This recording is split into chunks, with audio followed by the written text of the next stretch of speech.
बिस्मिल्लाहिर्रहमानिर्रहीम। अस्सलाम वालेकुम डियर स्टूडेंट्स, मैं हूं प्रोफेसर फैज़ान गुराया। आज हम बात करेंगे लेसन नंबर 28 FIN 630 की बॉन्ड फंडामेंटल्स के हवाले से ही। प्रीवियस पे यही बात चल रही है। आज हम डायरेक्टली बात करेंगे बॉन्ड की प्राइस कैसे कैलकुलेट होती है, इसका फार्मूला क्या है, और फिर इसका इंटरेस्ट रेट का इस पर इफेक्ट क्या होता है। ये क्या नेट से मैंने फार्मूला ढूंढ के रखा हुआ है क्योंकि मुझे बुक वाला फार्मूला कोई समझाने में पसंद नहीं आ रहा था। बॉन्ड की प्राइस ये प्राइस के लिए कैलकुलेट पी यहाँ पे मेंशन करते हैं, उसने बी लिखा हुआ है। खैर बॉन्ड प्राइस, करंट ये प्राइस लिखा हुआ है बॉन्ड प्राइस। सी जो है उसकी कूपन पेमेंट है। 1 - 1 ओवर, ये 1 ओवर भी होता है और 1+r - t कर लें, या 1 ओवर 1+r/t कर लें, एक ही बात है। ठीक है। तो यहाँ पे 1 ओवर में मुझे कोई फार्मूला मिल नहीं रहा था, तो मैंने इसको ऐसे ही इसी को ही कर लिया, डिवाइड बाय आर प्लस। फिर ये इसकी फेस वैल्यू कह लें, यहाँ हम वैसे फार्मूले में MVM लिखते हैं, maturity value divide by 1+r/t। इसका एक कैलकुलेशन की वैल्यूज, इस फार्मूले को अगर आप फर्दर समझना चाहें तो मैंने प्रॉपर क्वेश्चन समझाया है। मैं लिंक में उसका डिस्क्रिप्शन दे दूंगा, और उसमें मैंने ये चीज़ भी बताई है कि इंटरेस्ट रेट का क्या इफेक्ट होता है, सारी डिटेल, और किस तरह इसको कैलकुलेट करते हैं। तो वहाँ पे इसको आप देख सकते हैं। ठीक है, लिंक में डिस्क्रिप्शन में मैं इसका लिंक दे दूंगा, वीडियो लाजमी देखिएगा क्योंकि आगे उसी के बारे में बात होने लगी है।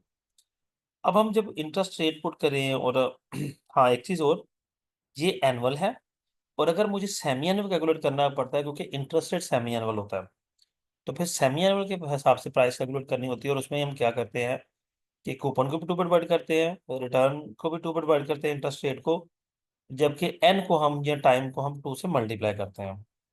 ठीक हो गया जी। वापस आते हैं।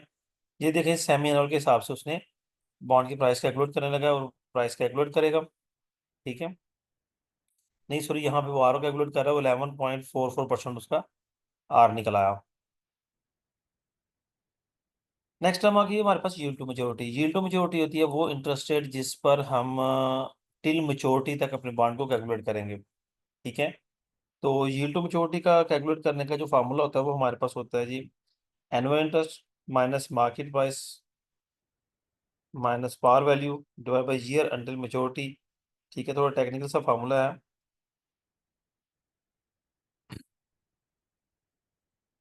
और डिवाइड हम करेंगे 0.6 market price plus 0.4 par value.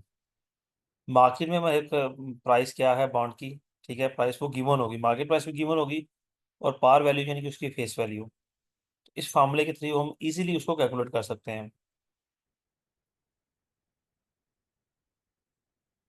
Next हम चलेंगे जी, स्पॉट रेट्स की जरूरत नहीं है। ठीक है, रियलाइज कंपाउंड यील्ड, हाँ।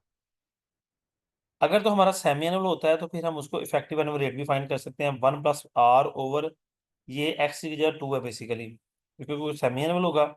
तो number of payments per year, तो हम 2 पेमेंट्स कर रहे हैं तो 2 पे डिवाइड करेंगे, और 2 को ही पावर में लेके -1 करेंगे, आपका इफेक्टिव एनुअल निकल आएगा। ठीक है जी।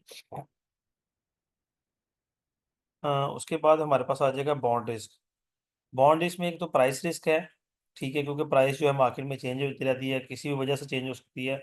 ज़्यादा जो चेंज होती है वो डिफॉल्ट रिस्क और इंटरेस्ट रेट की वजह से होती है।